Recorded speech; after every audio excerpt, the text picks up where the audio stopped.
Hello, everybody, and welcome to the entertainment headquarters, and welcome to the first ever education of 2026. That's right. This is my segment on the channel dedicated to educating me on, things in pop culture that I don't know of or I'm not well, adversed in, but also I like to be educated on other things beyond pop culture. And one of the things that really has interested me over the last few months has to do with my guest, my good friend, Mr. DJ Anubis. Welcome, my friend.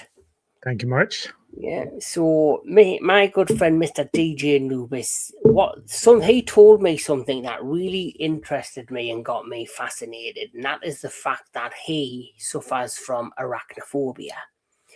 And to help him with arachnophobia, and I found this bizarre when he first told us, but I also think it's very brave and interesting, is the fact he decided to collect tarantulas and has quite a strong collection of arachnids, different breeds, old world, new world of tarantulas. So to help me understand further, and hopefully you will all get an education from this as well, Mr. DJ Anubis is here to talk all about his collection and what he knows on tarantulas.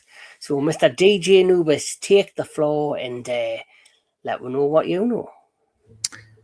So yeah, growing up, everyone has their own kind of phobias. Mine would be spiders, in a sense. I'm much better now about it, of course, but you and I, we've done films.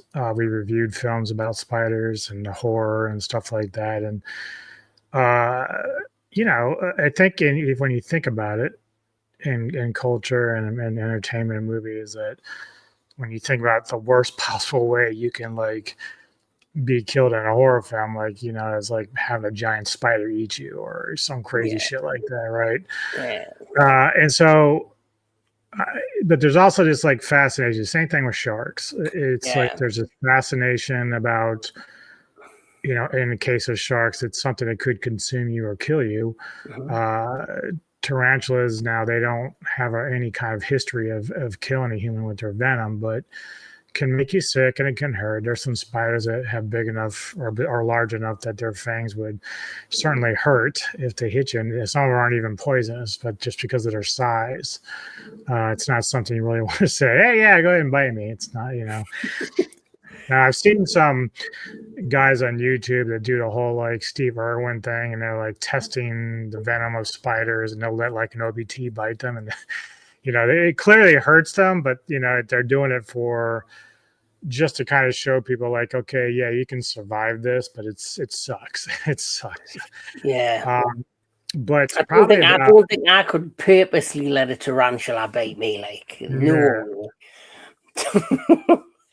no. no. But probably about 2 decades ago, I bought my first tarantula, which I really knew nothing about how to care for it. I figured, okay, I'll get like in a little aquarium, enclosure. I put down some of that green astroturf and like a little log and a heat rock. And the spider lived for quite a while, but that wasn't like any kind of ideal setup for what a tarantula really needs. And so, but that spider lasted me at least a good decade, and then just died one day, which happens with spiders sometimes. Um, so I didn't really think much of it after it passed. I didn't worry about having another one or anything. But then I came across this guy named Dave on Dave's Little Beasties channel, and he's been in the business of in the hobby of tarantulas for like over 30 years. So he, you know, is very elaborate. He's very informative, and his channel is very fun to watch. And Mhm. he's one of his slogans is, be calm, be cool, and love your spiders. Wow, And that's cool. because sometimes he will have a spider that reacts differently. Like he can I've seen him, guide spiders into the new enclosures and he'll have like some of the old worlds on a piece of log that he's like showing to people. I'm always worried in my case that that's probably just going to run right the fuck up that thing up my arm. Yeah, that's a He, stupid question, but are tarantulas fast? oh God, yes, God, Because yes. every time I've watched, like, say, a wildlife documentary, like I took footage, as you could see, for the entries from the National Geographic, because I love that channel. I love all their wildlife programs. But obviously, every time they show a clip of a tarantula, it's like just you don't ever see it run. The only time I've ever seen a tarantula, like when they show the footage, like go fast, is one when it's hunting, it'll be preparing, it'll pounce, or during the mating where the male is trying to get out of the sight of the female, because the female literally, it rips like the nutsack off the male, or it Mm-hmm. literally will just eat it. And then Yeah. the only other time I've seen tarantulas go fast is when the mother's laying there after the infants are born, and they literally consume the mother and use her as their first kill or meal, which I always find fascinating, that the mother will sacrifice herself for like the thousands of mini spiders around her.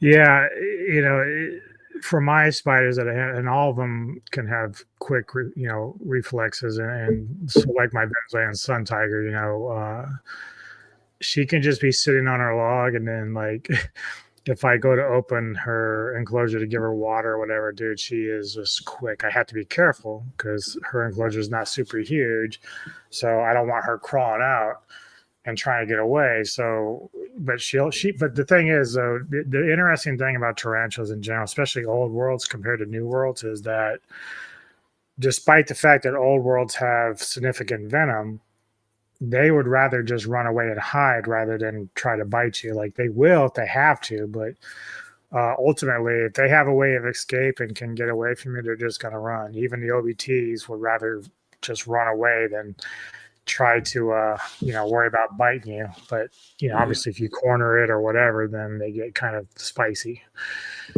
And I've noticed as well, when it comes to tarantulas, they're quite beautiful in colouring. Mm-hmm. Like, I only ever seen a tarantula, or the most common one is just the yellow and black. But then you have sent me some amazing images of some of these spiders and the variations of colours. There's some that look hairier than others, Mm-hmm. which I think's really interesting as well. So, like this one, for example, that for me is like a stereotypical tarantula. Oh, Yeah, sorry, so not that this one. is, I believe this is That the one. feather red. Yep, the Mexican red leg. That's Salem. So she's the one that got out and was on walkabout for a few days, but before we found her. But and she's also a great beginner spider. So when we talk about people who want to get into the tarantula hobby, that particular spider is very docile. It's a new world. It's not aggressive, or I shouldn't say aggressive. Spiders aren't really aggressive; they're just defensive. But she So would just all again go all ahead. the images you've sent us, are they actually of your spiders that you actually own? So they're not actual pictures of what my spiders, but Oh, those are the type of spiders I have. So yes, so oh those right. eventually will become, or if they're already large, that's what they look like. Because I was going to say, if they were your pictures, you've got great photography skills. Yeah, dude, I've tried so many times. In fact, the other night, my Goody Sapphire was out, which she doesn't come out too close to the door that often. So and she's got beautiful colors, and so she's just a nice bluish, pokey, and she was out. I showed Nick. I said, "Hey, come on," because I had the lights off, so I had to put my camera light on her so she can look at her, and you just see that beautiful blue hue in her and stuff like that. So, uh, but trying to get pictures through glass is kind of a pain in Yeah. the ass. So what I'll do is I'll put the pictures up one by one, and you can tell us the name of the spider, the breed of the spider, if you want, and they just tell us a bit about the spider. Unfortunately, for some reason, I couldn't get them to upload down the side. the other way, so I've had to just put them as an overlay. For some reason, That's some fine. of the pictures There's a wouldn't. lot there too. So Well, some of them wouldn't even load, and I don't know why.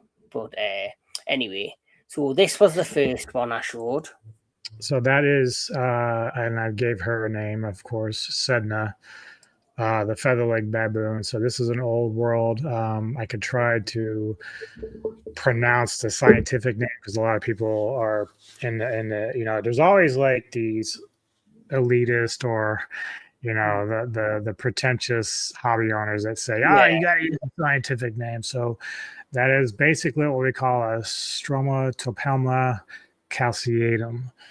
And it's an arboreal species. So it's basically one that kind of lives in trees and stuff like that. It's old world. It's out of West Africa and very fast. they couldn't Very, just name it something simple like, I don't know, the Bob spider.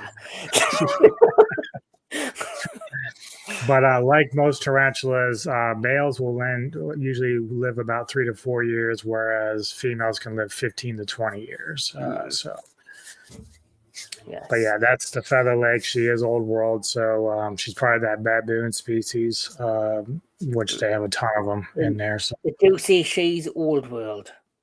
mhm. So So, that one is she won't kick hairs, but if she bites you, it's gonna suck. yeah. So, so educate me again. What is the difference between a new world and an old world tarantula before we carry on?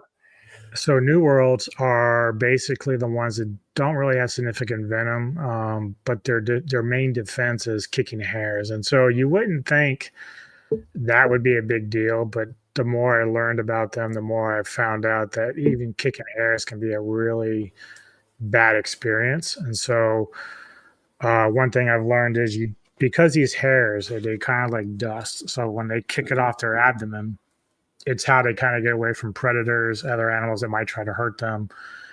So when it's in the air, it does a couple things. One, it can if it gets on your skin and you start scratching, it can spread. It's like a big itch. Like I got some hairs from my Brazilian black a while back, and I was itching for a month on my tummy. So I Wow. don't ever want to do that again because that's just an uncomfortable thing. Like I had to take Benadryl and just like allergy medicine to keep it from itching all the time. So that tells you how potent it is. But apparently, too, the hairs are so much like they're kind of like barbs. And Mm-hmm. so if you were to get them in your eye, you almost would have to get surgery to get it out because it's just so small, right? So it's oftentimes like whenever I go to transfer a new world that can kick hairs, I make sure not to allow it to get in my face. Like try to keep it covered, or I'll have protection. And really, you should be washing your hands because even on their webs, they basically kick hairs on their webs is like sort of like their own scent, and so they know it's their own webs and stuff like that. So, but the old worlds, they're the ones that have significant venom. They don't really kick hairs, but their main defense is their venom, of course. I will say the only new world that I have that does have significant venom is the Venezuelan sun tiger. That's the only one that has venom that could make you sick. And so, Yeah. but she won't kick hairs either. Yeah. And I'm assuming why they're called New World and Old World is because of like migration of spiders. Is that like they're migrating to other countries and obviously they've evolved or changed somehow? That I don't know. I don't think that's really the reason. It could be just because of how they interact with humans, like in terms of their defenses. I don't know if that's really where it originates from or not, but yeah, I'd have to look that up. I'm not really sure what the creation is of that, why it's New World versus Old. I'm not really sure, other than the fact that they are different in terms of how they defend themselves. Yeah, interesting. That would be something I would probably look at, like the history of why class one is a New World and why your class one is an Old World and why how they differentiated and why they came upon calling them that. Hmm, hmm. That would be something to look into for myself. The other thing to know too is, because we do consider tarantulas arachnids and stuff like that, they're not really considered true spiders. So if you think of like black widows or huntsmans and stuff like that, those are true spiders as opposed to these, what are tarantulas, or even though they're kind of like this same type of genius of creatures. They're tarantulas just aren't considered true spiders, which is kind of bizarre, but Wow. yeah, I don't get that myself. yeah, That's it's very interesting for say. yeah. So your next spider, like I say, the one thing I didn't realize and still I looked into little bits myself is the beautiful colors of different spiders. So the next spider you sent us or image of was this one. Yeah, I believe that is the cobalt blue. I'm pretty sure that's the cobalt blue. And have you got one of those? I do. In fact, now mine isn't quite to this size, so it would not show any of these colors. It's just a baby. It's one of the new ones I got over Christmas break, so he's probably about that big. But again, another old world, uh, wonderful spider.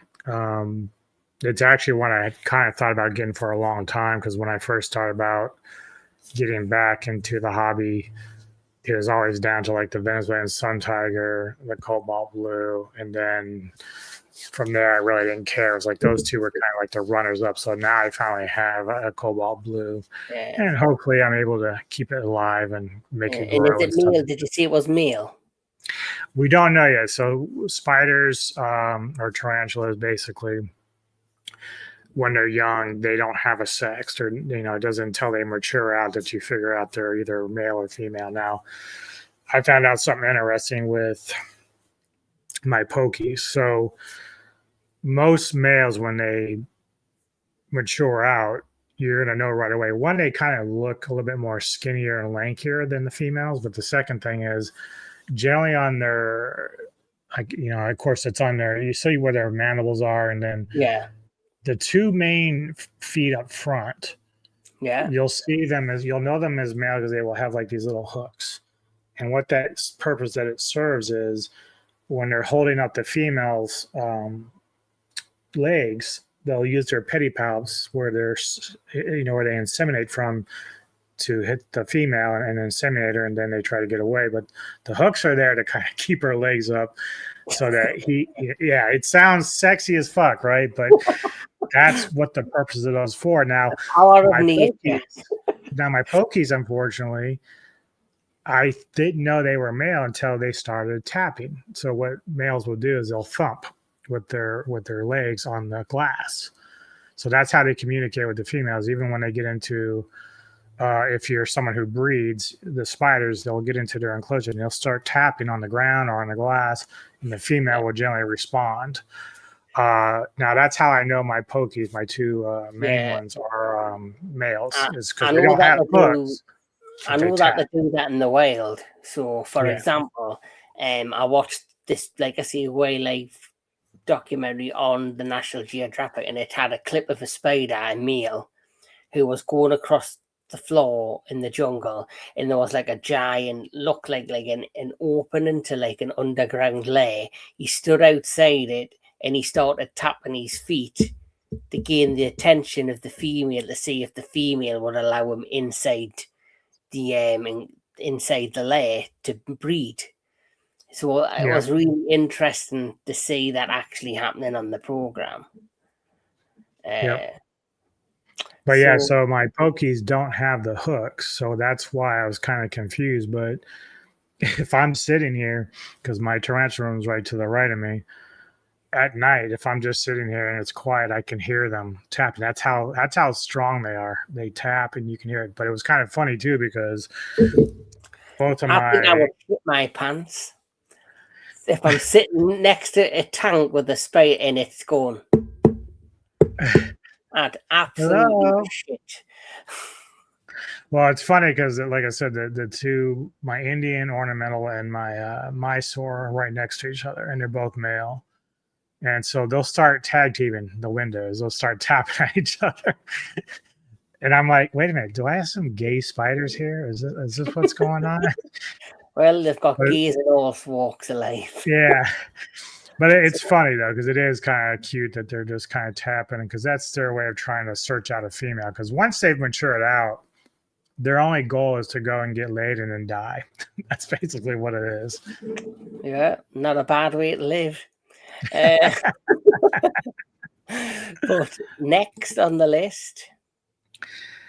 All right, that looks like it may be the Trinidad, but let me double check. I'll pull up my own shit because I had it marked.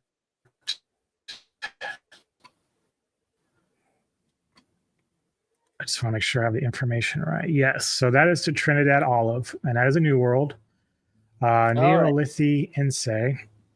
And this is a spider that's a terrestrial, which will basically be on the ground, but it creates like a big, it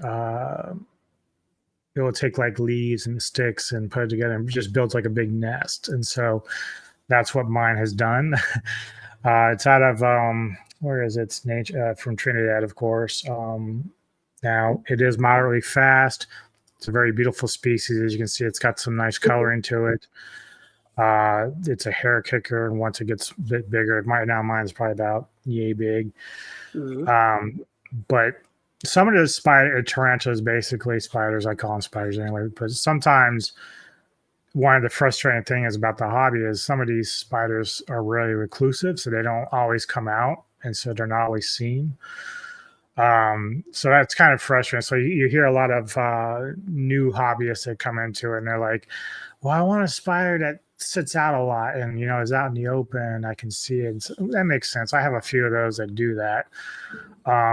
But for her, this particular one, I always call them her because I hope, that they end up being females so they live longer. But her, she's always pretty much in her nest. I don't see her too often, but whenever I put crickets in there, they disappear. So she's eating. She's got to be eating, Yeah. So the next one.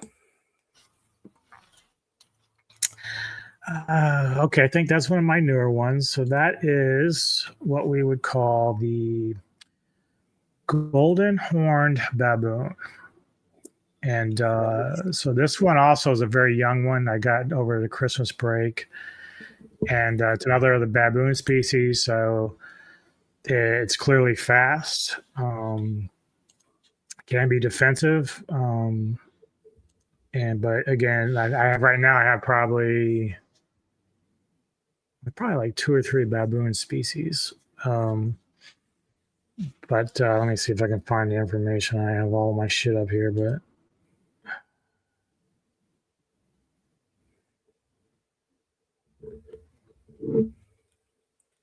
I got this one here, I think. Yeah.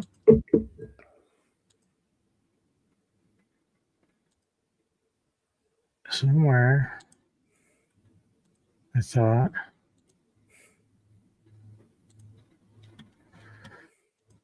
Maybe I don't have the information. I thought I did. But yeah, it's probably the baboon species. I'll see if I can find it later. As far as information, but again, it's old world, so once it gets larger, you just have to be careful because the biggest thing is like a lot of people say, well, you don't want to really put a small spider into a big tank, and I try not to, like as far as much as I can. But at the same time, is because of the old world, because I am, even though I've been doing this for about 4 years now, and I'm more comfortable with it, it's still kind of spooky because they're so fast that when I try to go to, guide them into the new enclosures, they could run right out and just start running around. Now, as you know, I lost my Balfour, the first one I got, and I didn't see her for a month. I thought she might have been died off. She was about yay big, but when I tried to guide her into her new home, she just gone. That's how fast they are. But we did find her, and she's back. We'll get to her eventually. Now the only thing is my electric blue. She's somewhere in the house, like she got out, and so I have to find her. Well, let's hope the cats don't get their hands on her. Yeah, I mean that's the risk, like not so much to cats, but to the spider itself is. Uh, even though the electric blue is an old world, she's probably about that big, but the cats would probably kill her before she could even do anything to them. That's just kind of Yeah. how they are, especially with Neko. She's a predator herself. But the other thing is too, again, like I said, these spiders, despite being old worlds, are very skittish and they like to hide. So they would rather just not come out and try to Mm. tackle anything. I think the only reason why the Balfour we saw it was probably got thirsty or was hungry. Like there's nothing really for it to eat out here. So that was probably the reason for that. But yeah, that Yeah. happens, unfortunately. Yeah. Next one. Okay, that's a Mexican red knee. So that's one that, when you and I did our tarantulas, the deadly cargo, that was one of the spiders we pretty much assumed was in the movie, like that they used for their spiders because it's very docile. It's a good beginner spider, very good beginner spider. That's like the Uh, go-to tarantula. Everyone like the more popular, the classic black and gold or black and yellow. yeah. And it's a terrestrial, so it spends time above ground. I see her out all the time. Obviously from Mexico. They get very large, so she's probably close to the size of my hand when her legs are out. Slow growers, like she's been kind of like in pre-molt for a while, so I'm just kind of waiting for her to kind of just molt out of it and become even larger. But Yeah. very docile. You can literally hold her, and she was the one that got out first, and we found her within a couple of days because she's so large. Was Yeah. surprised the cats didn't come across her first because but they probably usually it's funny with them because once we go to bed, they go to bed with us, so like they're not down here, so that's probably why any of the spiders could avoid them when they do get Yeah. out. Yeah. So hopefully you'll find the one that's missing. Yeah, I hope it turns up. But she's a Yeah. heavy Weber, so it should be easy to find her when I do. Yes. Next one. One of my favorites, the Toga I Starburst. like the pattern on its back, on its Yes. abdomen. Yep. So this is another one of the baboon species, old world arboreal tree type spider. It comes out of Ghana and the West African regions. She's actually very, very chill. So even when I've had to move her, I've never had her get defensive on me. She was out last night on the glass, and I swear, again, about the size of my hand. She's just beautiful colors, though. Just a gorgeous spider. Most of the time, she is hidden, but when she comes out, I just love looking at her. She's just so awesome. Yeah, beautiful, beautiful coloring. Next one. All right, I believe. Let me double check Purple because there's and a black. I couple. like the purple. Yeah. Okay, so this one is very close to the other one I have, but this is a red island bird eater. So this one will get very, very large eventually. Oh yeah, because bird Uh, eater spiders are like one of the largest breeds, aren't they? yep, yep. And this one's out of Nicaragua, Honduras. They can get up to 8 to 9 inches long with their leg span. They do kick hairs, and the thing is with this one, not poisonous, not venomous compared to old world, but if I annoy her enough, like she'll get up on her hind legs in a defensive posture. So she's never really kicked hairs at me, but she gets angry. If I bother her too much, she gets angry. And the thing is, like, again, she won't make me sick or anything if she bites me, but because she is kind of large, she's about the size of my hand. If she bites me, it's gonna hurt. Like it's just because they're Oh, strong and they come down. Like their fangs aren't side like spiders. It's more down like this. So when they generally spring up, they're coming down and they fast. They just bite you and it's fast. So yeah, kind of think of like a I, snake in a I way. would not want to be bitten by a spider. No. No. Even if it's not even poisonous, like just the idea is not very exciting. Yes. Next, Kumunga, the Colombian Kumanga. giant red leg. Gorgeous. So Kumonga, as you know, is named after one of the most prominent figures, like fictional figures, when it comes to spiders, which is Kumonga is named after the giant spider kaiju from Son of Godzilla. Also made an appearance in Final Wars. The film itself, Son of Godzilla, isn't my favorite. It's aimed at kids, but the thing that makes it terrifying is Kumonga. Like the very first scenes of Kumonga bursting out of its lair under the ground in the soil, and that you can see the legs, and then even the the barb spike that comes out of its mouth, terrifying.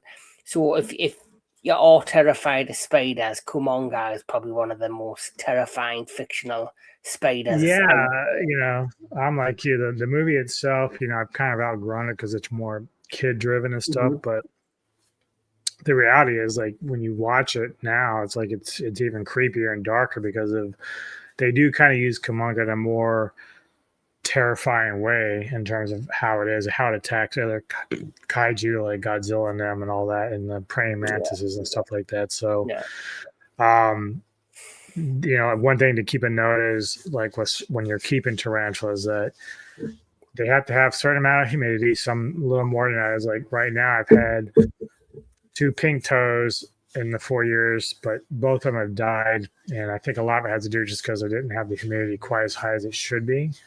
Mm.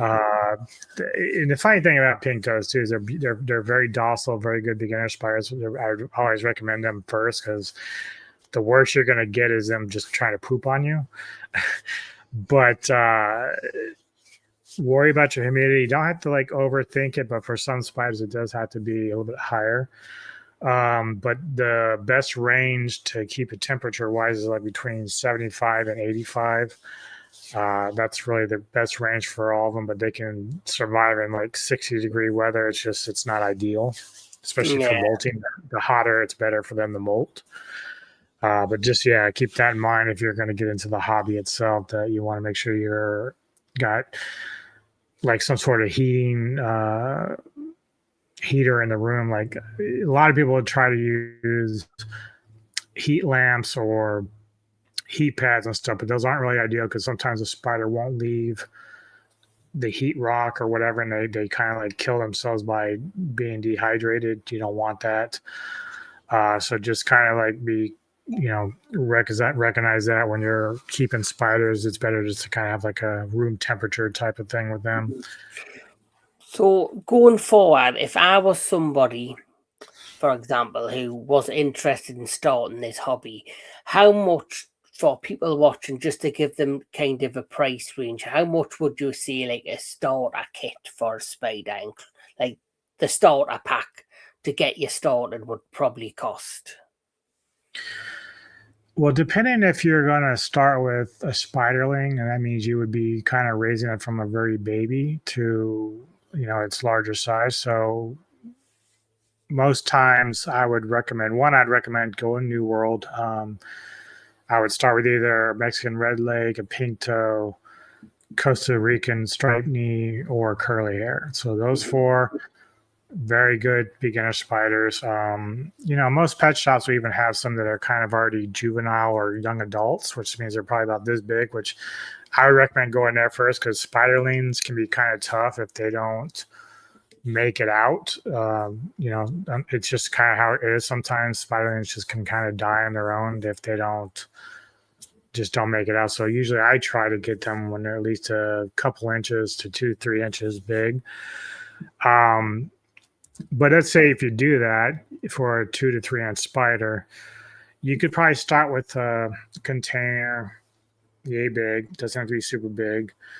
I like to do what David taught me about bioactive enclosures. And what that is kind of get your mix of soil, leaves, some either peat moss or a sphagnum moss to kind of retain water and stuff like that. And then I also add in like springtails or isopods, and these are just like the little roly polies and stuff like that.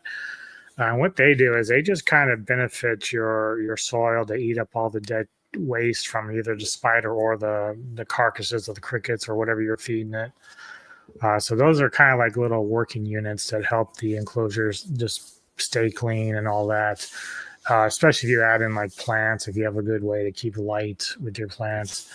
The springtails and isopods work really well with that. So I would say just with that, and because your container would be kind of small to start with, I would say maybe $50, and then add the spider itself, which could be at that size could be around $50 or $60. So maybe 125 altogether for your first spider.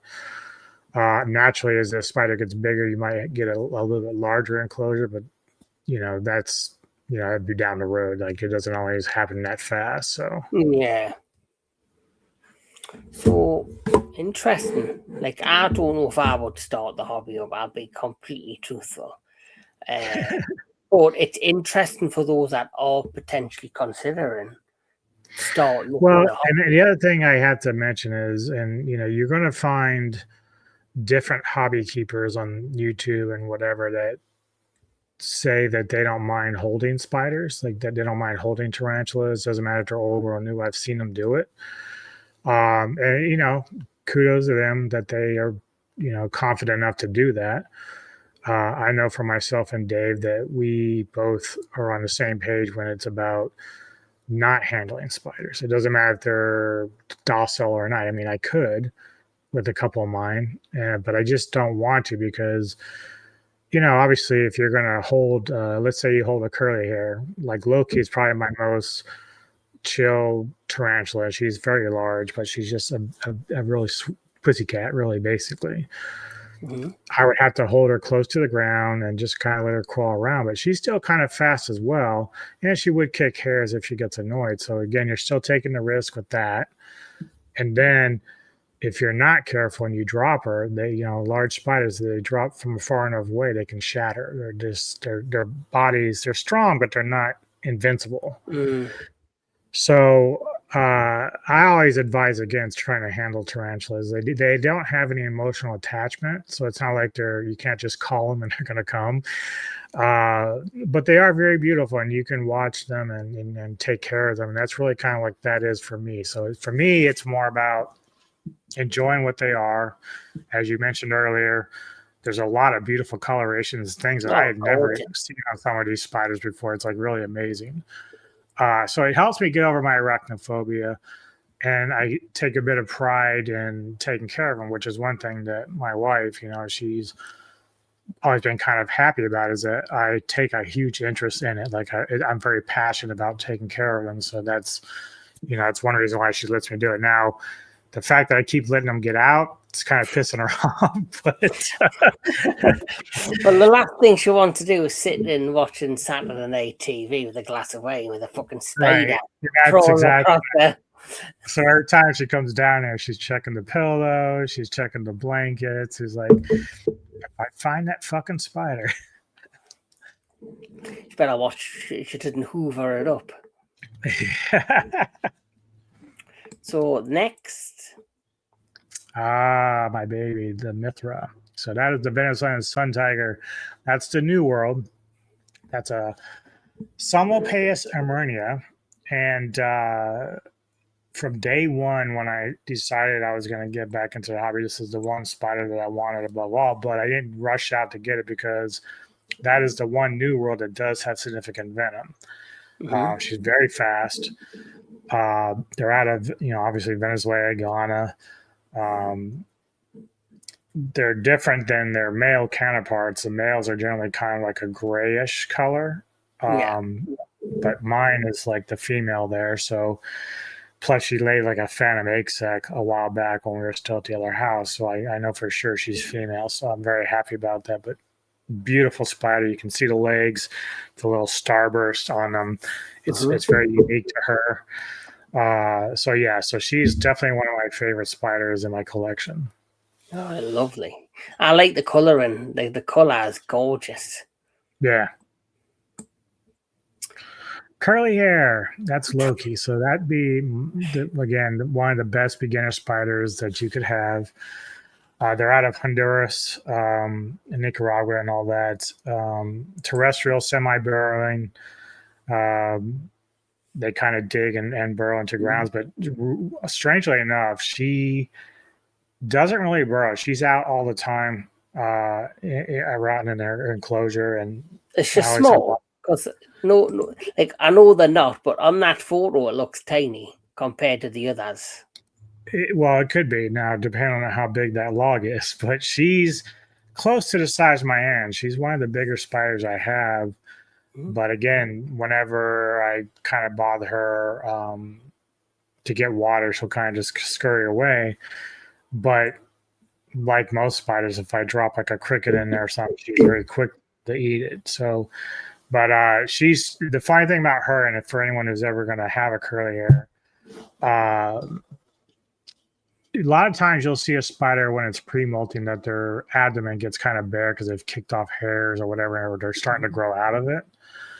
With her, she never gives signs that she's going to pre-molt. So like whenever she does molt, I'm like shocked. I'm like, I didn't know you were doing that, you bitch. Yeah, So they don't really give signs of when they're going to molt. At least her. I've never noticed And when the whenever she. molt, it's like they come out of this. They like come out of like the spider, Yeah, the um, exoskeleton. Yeah. exoskeleton. So and then it looks like you've got two spiders in the enclosure. Like Yeah. I know you haven't seen it yet, but there's a great scene in Stranger Things that basically you basically you go to Vecna's hideout, and it's like a giant looks like a giant upside down spider. It's phenomenal. So Yeah, we soon got as I the seen last that, episode to go, so yeah. Well, as soon as I seen that, I was like, that looks like a spider on its back, and I said, Anubis, hopefully he's gonna like this bit. well, I already told her. I said, I bet you that fucking thing's gonna become a spider. I feel it, just in my head. Well, no spoilers from me, but the next one now, this one I think's gorgeous as well. That is the orange baboon, OBT, the orange bitey thing. It's funny because as an old world, it's also one of the most sought after, as well as the one that people talk about that people should get. So Well, despite, I can understand because of the colouring. It looks so tropical. It's something that you would expect if somebody wanted to buy a tropical animal, or especially in the world of spiders, that's the one you would probably go to. yeah, it's gorgeous. I mean, that's sort of the trick, isn't it? Like when you think about, so if you look at like the curly hair and some of the other ones, new worlds, like they might seem kind of bland because they just don't have a lot of crazy colors. So in some ways you could say, well, the crazier the colors, probably the more dangerous it is for you. But the OBT is a very cool spider. Mine is a male, and he's probably not going to live too much longer. He looks pretty ragged right now, but he's kicking still. Uh, but when they are females and they're large and healthy and everything, they look amazing. Like they just like that picture you had. But they are very defensive. There have been people that say that they walk by their enclosure and the spider springs up, like they don't even have to touch it. They just walk by, and the spider like gets pissed off and annoyed at them. Yeah. Do you have one of them? I do, but like I said, mine is a male, and he can be pissy if he wants to be. But again, these spiders, despite having venom that could hurt you or make you sick, would rather just run. Their first action is just like, I'm just getting the fuck out of here, and they'll go hide. But if you try to keep fucking with them or corner them, they're gonna spring up on you and be like, "Come on, try to fuck with me. Come on." Yes, this is the Costa Rican striped knee. So this is another good beginner spider. This is out of Costa Rica, Honduras. They're slow growers. Mine's actually in pre-molt. She's a girl. They are burrows, so she will generally go and hide. She's been out because she's been drinking a lot of water, so I think she's getting close to her molt now. But when I first got her, if I did kind of mess with her, she would get kind of defensive. But again, she's not, super venomous compared to the old worlds, and she doesn't kick too many hairs. I mean, she would if she wanted to, but she's more just like, hey, I'm gonna go run, because even if I go to give her water, she's right back into her hole. So she doesn't. Despite her size, she doesn't wait around. So she's another one that's close to the size of my hand. Beautiful spider does, especially when they first molt. They have like a little bit of like a bluish hue to them, so it's kind of neat. Mm-hmm. So for me, that I think I like the pattern on this one. I think this one's. If I seen The a cool thing giant about, version of this, I'd shit me pants. yeah, so the cool thing about her now, her patterns are very similar to the skeleton leg. Now, my skeleton leg I had passed away recently, but his, instead of his being white, his is kind of like a yellowish pattern on his, but he looks almost similar to her. Mm. This one, Yes, I do believe that is my Regalis. Let me double check because they're all very close. Yes, so that is the Indian ornamental Regalis. This was another one that I really wanted. This is one of the Poke species. Very cool spiders from southeastern India. The old world, of course, they get very big when like mine is a male. He's still big. He's his leg well beyond my hand. He's the one that will tap on the glass and communicate with the other one next to him. But I'm disappointed only because they're not female. Eventually, I have to make these decisions down the road whether I want to keep buying younger spiders and growing, because it is part of the fun to make them develop and get them to grow. But because their lifespans of males are so short, and I'm not a breeder, so if I was a breeder, it might make more sense to go and do it the way I'm doing it. But down the road, I may have to just kind of bite the bullet, and instead of buying like 5 spiders or whatever, buy 1 female. It's more expensive the larger they are, and it's also because if they're female, it's more expensive that way. So in my case, if I'm going to get a Regalis that's a female that's already been sexed and sort of like, even if it's like this big, it might cost me like $200, but it'd be worth it because it'd be a female and it will live a good lifetime. It'll be huge. Right. So it's just, it's pricier that way. You don't really get your bang for your buck. But if you want a guaranteed female that's been sexed and grew up a little bit already, then that's the way to go. Nice. This one, is that the same as the other one? It may be. I'm just going to double check here. Where's my picture? Where is it? Oh, there it is. Yes. Okay. So that's the other Pokey. That's the Mysore. So that one has a bit of yellow in it. That's the one. That's the other male that taps to a Regalis. So they talk to each other. Again, he's very big too. Very big spider. The only problem a lot of times with the males is a lot of times they're not as avid eaters. They do eat occasionally, which is amazing about my OBT. Despite how bad he looks, because he's just, he's kind of wearing down, but he still eats occasionally. He's still hanging on. He's like, I'm not ready to go yet. Not ready to go. But yeah, so obviously the Mysore is again out of India, so they're all kind of like in the same area out there. Asian spiders. They're fast growers. They're very fast. They can, like, even if I open up their container, which I have them in much larger ones because I don't want them to keep them smaller ones. So eventually when my other the Goody Sapphire Pokey gets larger, I'm going to have to move to a much larger enclosure because they're so fast. Yeah. So that's the thing, the bigger they grow, the more room they need. So you need to get a bigger enclosure for each mold. Probably. Yeah, plus, if I have to ever do any kind of cleaning, like the other day I was actually, because they shit all over the place. They shit on the glass and stuff like that. So whenever I have to go and kind of clean up the glass so I can see what the fuck's going on inside, I want to make sure I'm not crowding the spiders because I don't want them to get nervous and then start trying to run out and all that stuff. So for them, for the old worlds, I try to make sure I have plenty of room for them to work with, is if I have to do any kind of adjusting or water dishes or whatever. So take like that feather leg.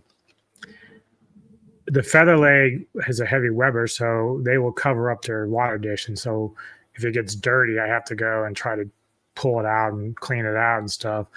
But if it's too tight of an area, they can get nervous and start trying to run around. So I try not to do that with the spiders that are more skittish and defensive. So nice.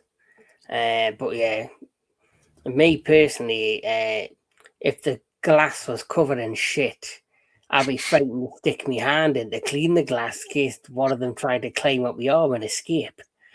Well, that's the thing. So even with them, like when I brought it out and I was cleaning, like I didn't really worry about the back because that's kind of like where they were hanging by their bark and all that. I stuck to the fronts and the sides where at least where I can see them and see what's going on whenever I have to feed them or whatever. So yeah, I'm not brazen enough to sit there and say, if I really wanted to go and do an entire cleaning by cleaning out the entire thing and just redoing everything, I would have to get a catch cup and try to catch them and make sure that they're, caught before I put them back in. But it's always risky because they're so fast. Like you have to, to get out. I'm not looking to get bit. Let me just put it that way. Yes. I'm going to try to pronounce this. The Fornipicus cancerides, the Haitian brown, also known as the Hispanian giant tarantula. This is another one. Now, this one, I love this spider. It looks almost like my red island in some ways with the coloring, but this one I have to do a little trick when I feed it. He's the only one, he or she's the only one that if I put a cricket in there will leap to get it. Like it just leaps.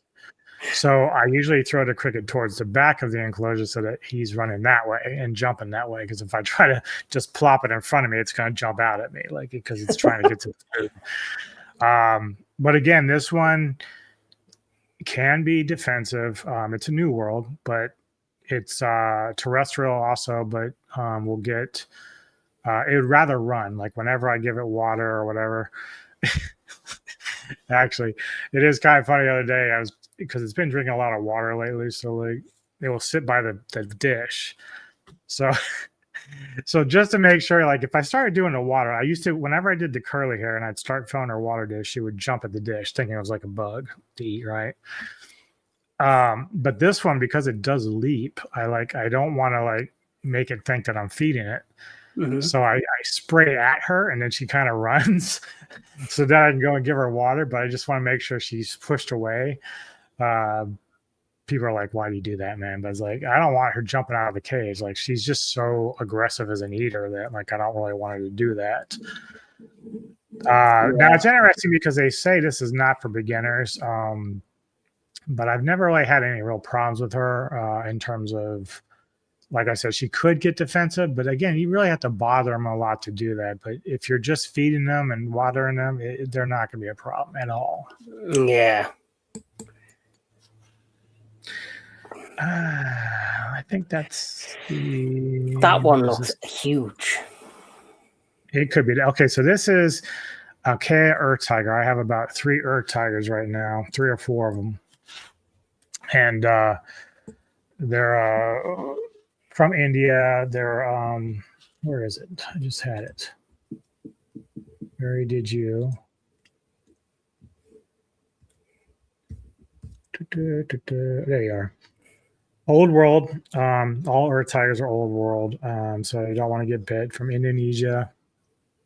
Again, just like all the other ones, males will live like 3 to 4 years, while the females can go 15 to 20. They're a fast growing species. I think mine, I don't think it's quite matured yet, but again, sometimes when I watch my spiders grow, I kind of get a feeling that they're going to be male versus female just because of body type. A lot of times females will have bulkier abdomens. And so with this one, despite it still being kind of small, it has that kind of long legs and kind of lankiness. So I think it's probably going to be a male, which again, disappointing, unfortunately. But I don't know yet until it fully grows out. It might change into a female. Who knows? I haven't Yeah. seen any on it yet. So, but yeah, it's for advanced hobbyists. So you don't want to start with one of these, obviously. But once you get more familiar with spiders and how to handle them and transfer them, and you feel comfortable having them, again, they can be fast and could hurt you if they bite you. But a lot of times, like what Dave Little Beasties says, you just have to be calm about it. You can't, if you're too jumpy, then they're going to be jumpy. And so just be calm about it. Take your time whenever you're moving them from one enclosure to another. Try to set it up to where it's an easier way to do that. A lot of times I will keep a container close to the door and I'll just have my little long pokey stick that I kind of push them out. Some tarantulas get kind of annoyed. They'll like actually turn on the stick instead of trying to go into the enclosure like you want because they're defensive. But you just kind of be gentle and guide them away. It's not always easy. I've had some spiders I had to kind of push a little harder in there because they're still trying to fight against me. But ultimately, the idea is to keep them from sprinting out and running all over the place. That's the thing. You don't want that to happen. Have you ever had one be like totally like super aggressive? Yes. In fact, it was my OBT. Despite him being only about yay big, I think I was just trying to move him a little bit out of the way, but he hit he hit my thing so hard that you felt it. It's like a thump. It doesn't matter how big the spider is; they hit hard. But that's it's not its fault. Like that's just its behavior. It's defending itself and trying not to be bothered. But yeah, so like again, you don't want to, like when I see people hold an OBT, I'm like, you are nuts. Like, I mean, kudos that you can do it and that the spider's being calm. But I say to myself, one day it's probably going to bite you and you're going to hate it. I would not risk it. No. Now, this next spider is gorgeous. I can't believe there's one of this color, but this is gorgeous. That is the Goody Sapphire Pokey Metallica. So, yes. Have you got one of those? I do. Yeah, everyone that you have a picture for is one that I do have. She's actually young. That's the one I was showing Neko the other night. She finally came out, and those colors you see are just vibrant and very beautiful. So does yours actually look this blue and bright? And not quite as big yet, but you can definitely see the blue. So it's definitely coming in. She's a little bit younger than that one, but definitely coming in, and she's just gorgeous. Another one from India, of course, with the other ones. It's a big. There's so many of that species. There's probably like 20 species of the pokies. They're all different, but they look similar in color and in terms of their designs. So you saw the Mysore and the Regalis are very close to how they look, but they have like subtle differences. And apparently, with the pokies, they have bands on their legs, so that's how a lot of people can tell what different types of species they are in that genus. So I don't think I would have every single one of the pokies in my collection because that would just be too much room. I don't have enough room for that. But the colors of that one's just gorgeous. Yes. Yeah. So we've got two left. This one. Yep, that's the Mexican Rose Gray. So this is a newer one I've had within the last 2 or 3 months. She's been growing a little bit. She's a very aggressive eater. So whenever I feed her, she's always eating, but she's still kind of about, yay big. She's a new world. Do they all just eat crickets, or is there other forms of insect that you feed them? Yeah, so usually like with very baby spiders, the smaller ones, you either feed them like flightless flies, or I crush the heads of the smaller crickets and I leave them in there and they'll just go eat them because they don't mind eating pre-dead stuff. You can feed them mealworms, which again, for younger spiders, you're going to want to crush the heads or cut them up and then put them into there for them to eat because they're pretty vulnerable when they're younger. And so like some people will feed them hornworms, and they're like these bright blue worms that you can put in there. But the problem is the horn ones could bite them and hurt them, and hurt a spider. I don't use those. I do use mealworms, but I usually kill them and cut them up for the smaller ones. Lately, I've been using very small crickets for the spiderlings. As they get bigger, you get bigger crickets, obviously, but you can also use dubia roaches. Dubias are good for a lot of ways because one, they're pretty big, and for like the larger spiders, they would kind of hold them off for a few weeks if they ate like a really big dubia roach. The only problem I have is the males will usually run around and the spiders will eat them, but the males aren't as chunky as the females. Mm-hmm. But the females like to hide, and so sometimes the spider won't find it. So not that the roach would really hurt it, but the issues that you can run into with the food source is that, let's say your spider's molting. If it's a cricket or a dubia, it might come and try to eat it while it's in a very vulnerable state, because once it's on its back, trying to come out of the skeleton, it can't defend itself. And so you have to be careful about watching for when your spiders are molting and stuff like that to make sure they're not going to be attacked by the prey that they're supposed to eat. And so a lot of times they'll tell you that, well, if your spider goes in the mold, make sure there's no crickets or anything in there that can harm it. Now, personally, there's been a couple of times I've had spiders mold and there's been a cricket or two in there and nothing's happened, but it's a risk nonetheless. But with the females, if I was going to feed my bigger spiders, I would probably just feed them directly. So you could feed them with the tongs, but usually I just kind of drop it in front of the spider and then they usually eat it. So, but I don't want, if they're not hungry, then the large females will go and hide, and then they'll probably never find it unless it comes out roaming around. Yeah. So crickets are the ones I do the most, just because they're always wandering around like idiots, drowning themselves in the water dish, whatever, Yeah. So the next one, and this is the last one of the ones that I've got, yeah. That is my Brazilian white knee. So that's probably another one we saw in that movie that they used for extras. They were doing their own actors.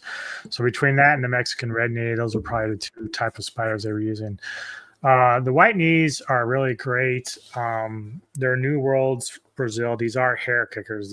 This one, even only at about this size, if I go to give it water or whatever, or if it feels like I'm annoying it, it starts kicking hairs. Now, luckily, it's inside its case, so it's not getting to me, but it gets annoyed very fast. And so it's very quick. Even when it was younger, like even when it was like yay big, I could see it kicking hairs. It was so pissy about me trying to bother it. So, but they're fine spiders, good starters for beginners and stuff like that. So. Yeah, and I know you've got more spiders than that in your collection, which seems to just keep getting bigger and bigger. So Neko's going to have grey hair before we know it, with the amount of spiders you've got kept in that back room. Right. But in all, the thing that's fascinated me the most about everything you've told is the fact that this started off with you trying to overcome arachnophobia. And now it's become a passion. So obviously, clearly collecting these amazing species of spider, has it totally helped you overcome arachnophobia, or do you still get the odd, fear there? Well, yeah, I mean, I enjoy what I do. I enjoy them. They're very beautiful. But again, like, I don't think I'll ever get to the point where I'll be like some of these people that want to hold them. Even if I were to go and get Salem, my Mexican red knee, I probably would feel confident holding her, but I don't want to take the risk of her, sprinting away and getting hurt, or even kind of try to kick hairs on me. I held my that first spider from years ago that I had. I don't know if it was a Chilean rose. It was a very basic spider they used to sell in pet shops, and so I remember putting on these big gloves, and I was actually holding it, and you can just feel the weight. It wasn't an aggressive spider or anything like that. But I sat there and I said, wow, that must be like a very weird feeling to hold a tarantula.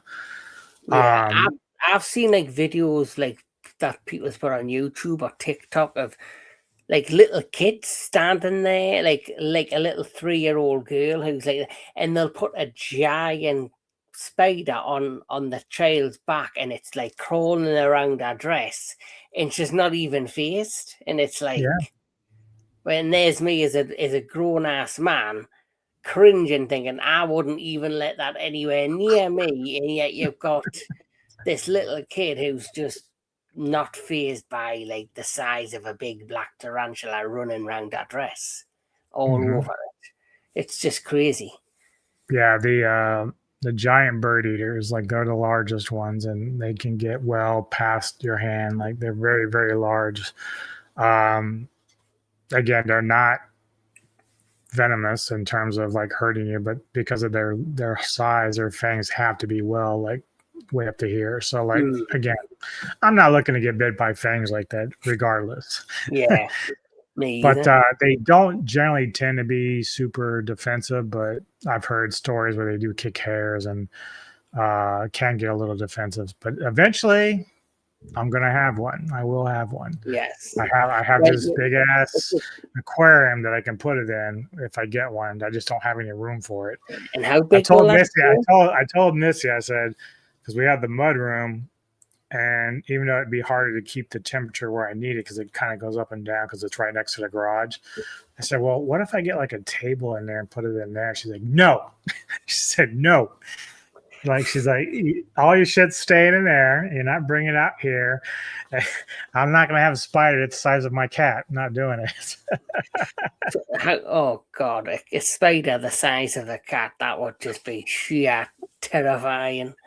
Uh, God, but yeah, this has been really educational. Especially, I like I say why I wanted to do this education with you, because one, I was always just fascinated with the fact that it's helped you get over your phobia of arachnophobia, and just the fact that you've now really educated yourself in the species and in all of the spiders, and it's now become a passion of yours, collecting these arachnid spiders, tarantulas, and it's like something that brings you a lot of joy, and it's something that will always you'll always find something fascinating within it.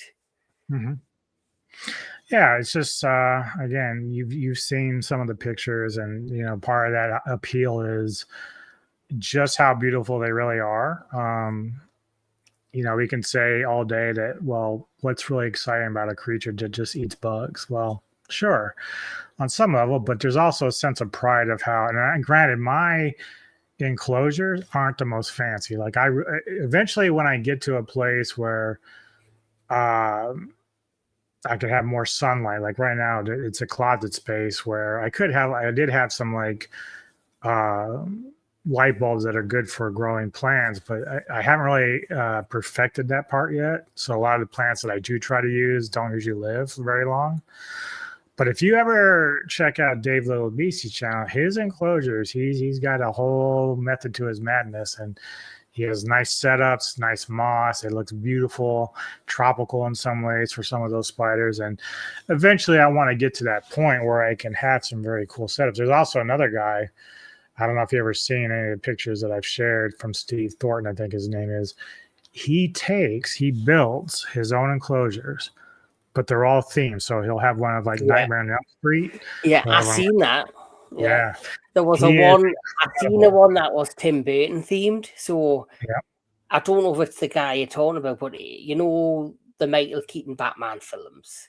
So it Mhm. looked like the Michael Keaton Bat Cave with the Batmobile from the movie, like the Mhm. bat signal, and then it had like a doll of Michael Keaton in the middle, and then at the Yeah. back there was this massive black opening, and all you could see was the spider sitting there. Yeah. And I was Yeah, like, he's done some for like American Wolf in London. Like he just is very good. I think he even has a Stranger Things one. I think. I was gonna If I, say, I think I've seen the Stranger Things on. so Uh, yeah, that guy is amazing. I've told him in the past, like I don't think he even sells them. I think it's just for himself. But I'm like, dude, you would make so much money on these things. oh yeah, if you could build your dream enclosure with a theme, what would it be? Godzilla, hands down, hands Yeah, down. and then Just think about it. You could have like a little miniature Godzilla in there, and then let's say you had like a larger bird eater or something like that. You can almost call that one Kamunga, and that'd be just perfect. and if you made the enclosure, yes, Godzilla theme, but it also looked like Monster Island with the layer that Kumonga Yeah, had from the actual Son of yeah, Godzilla film, it would be yeah. epic. Yeah, you could easily place some other figurines in there, depending on how big you wanted to go with it. You can have some other like Rodan up there or Angarius, stuff like that. Oh, amazing! That a Monster Island from the Showa era with all the Showa era kaiju all placed within the enclosure, and Kumonga just sitting peacefully observing it all. The only one we would leave out is Varan. For Just kidding, Professor. Just kidding. just kidding, Professor. If he watches this, hopefully he will. But is there anything else you would like to mention that you feel people should know about this particular hobby before the start? Yeah, it's not as scary as you think it is. Again, depending on your comfortability, some people have said, screw it, just go and get yourself an OBT. Like they think that you can, as long as you're just careful, as long as you're caught, and as long as you research. Some people don't really look anything up when they buy a spider, and so a lot of times when I go into these fan pages for these groups, you get a lot of people with questions, which is fine. Like I always like that people will ask questions when they don't know what's going on. But at the same time, as I think for anybody that would give strong advice to it is to go and research, watch YouTube videos. I would suggest Dave's Little Beasties the most, just because some YouTubers I've seen do things the way that I wouldn't do. I think it's a bit reckless. But I'm not trying to throw hate. It's just how they run their channels and how they deal with their creatures. But Dave's Little Beasties is very knowledgeable. He'll tell you how to set up your enclosures. He shows you how he does his when he swaps them over. He tells you how to. I'll add a link to his channel if you can send us one in the description when we're done. Yeah, I'll do that because he's very, very knowledgeable. And he also, whenever I've had questions, he's on Facebook. I've hit him up. He's always answered me within like a day.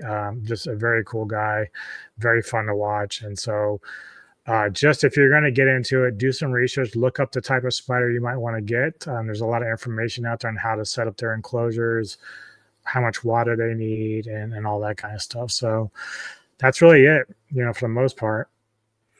Yeah, well, like I say, you've taught me a lot. Just listening to your passion and listening to like how, like I say, it's helped you overcome the majority of your arachnophobia, and how it went from a phobia to a passion is just unbelievable. And it is really something that would be admired, because as you know, there's many different phobias out there that people suffer from, and if they can just do one thing that helps them overcome it, that would be great. And the fact that you've went ahead and did something to overcome it, and now it's a passion, and your educating yourself on the different species, it's something to be admired. Thank you. Yeah. So with that said, with all the information for everyone that's watched, I hope you've gathered enough, and I hope it's been an educational watch, because it has been for me. But my good friend DJ Anubis, what is coming to the Metal Tavern Radio?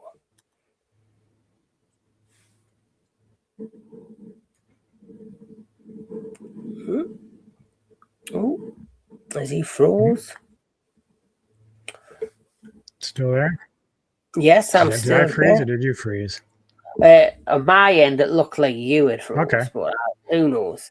But what's coming to the I Metal might Tavern? have, yeah. So, right now, so Wednesday, Tony and I will be back for Ghouls at Midnight. I've chosen Suffer Little Children. I can't remember the year, but it's one of the new DVDs I got in that I had never seen before. And then I can't quite remember his pick offhand, but we'll be definitely getting our new episodes up this week. The only thing I have outside, I haven't really filled any space, is like I got some computer things I'm going to fix up on this one to try to get that lag that you just saw out of the way. But on Friday, I'll be joining you for the Stranger Things, basically review and recap. Are you doing the entire franchise or just the last season? Well, I've already done my Stranger Things story or journey, which was basically recapping the overall thought on the show itself and then the final season. So I don't know if you are going to do a review on your channel that night and I can just jump on with you and Neko, or because I've kind of decided to do it. I had already kind of done it by myself. Oh, okay. So you just Yeah. so you weren't planning on going through it that way. Okay, that's Yeah, cool. so that one, yeah. But then I do know we've got something planned on that Saturday, which is Retro Classic Movie Show, which is your pick. Which I believe your pick was, if I've got it right, They Live. Yes. So we're going to be doing They Live on the entertainment headquarters, part of the Retro Classic Movie Show.